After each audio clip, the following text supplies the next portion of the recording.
بسم اللہ الرحمن الرحیم۔ السلام علیکم ورحمۃ اللہ وبرکاتہ۔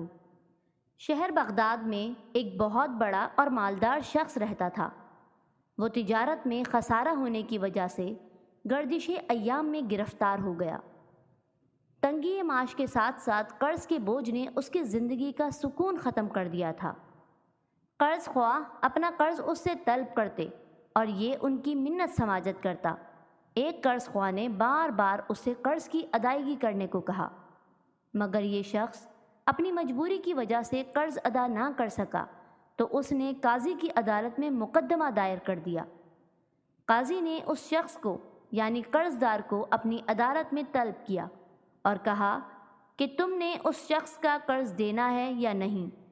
تو مقروض نے اعتراف کرتے ہوئے کہا کہ میں نے اس شخص کا قرض تو دینا ہے، مگر میرے حالات ابھی ایسے نہیں کہ میں اس کا قرض ادا کر سکوں، اور نہ ہی کوئی چیز ہے جو میں قرضے کے عوض اس کو پیش کر سکوں۔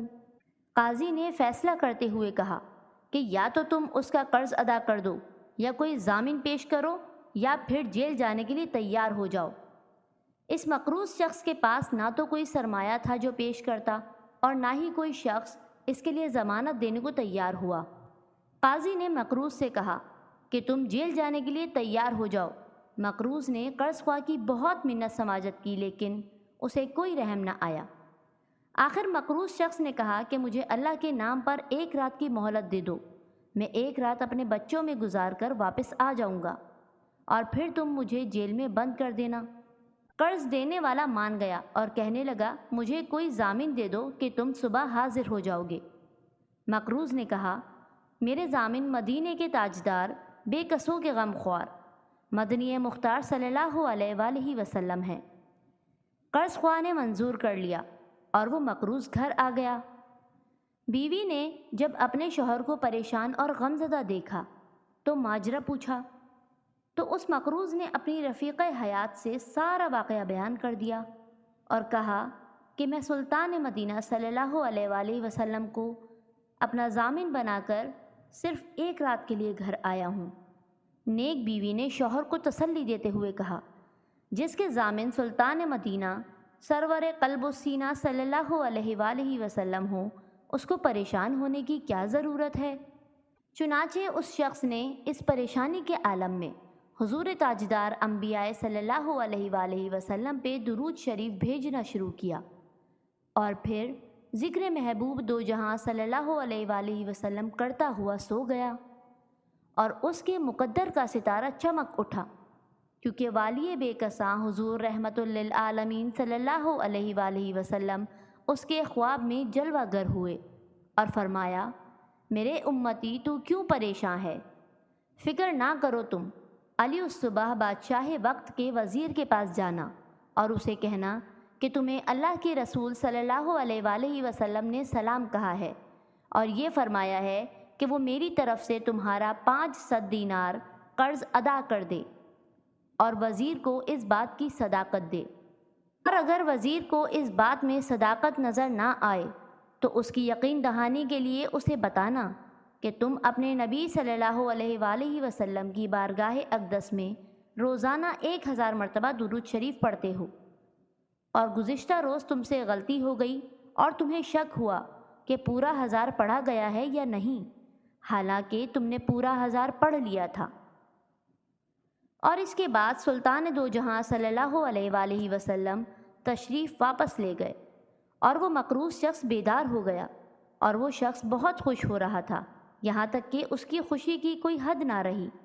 وہ علی الصبح وزیر صاحب کی رہائش گاہ پر پہنچا تو وزیر صاحب دروازے پر کھڑے تھے اور سواری بھی تیار تھی۔ اس مقروض نے وزیر صاحب کو سلام کیا۔ وزیر صاحب نے جواب دیا اور پوچھا، کہو کیسے آنا ہوا؟ مقروض شخص نے کہا کہ میں آیا نہیں، بھیجا گیا ہوں، مجھے اللہ تعالیٰ کے رسول صلی اللہ علیہ وآلہ وسلم نے آپ کی طرف بھیجا ہے۔ میں ایک مقروض آدمی ہوں، سرکار مدینہ صلی اللہ علیہ وآلہ وسلم نے آپ کو سلام کہا ہے اور فرمایا ہے کہ میرا 500 دینار قرض ادا کر دیں۔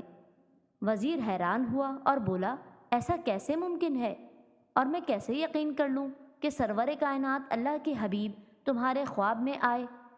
پھر وزیر نے اطمینان قلبی کے لیے نشانی طلب کی تو مقروض شخص نے اس کے درود پاک پڑھنے کے متعلق سرکار مدینہ صلی اللہ علیہ وآلہ وسلم کا فرمان سنا دیا۔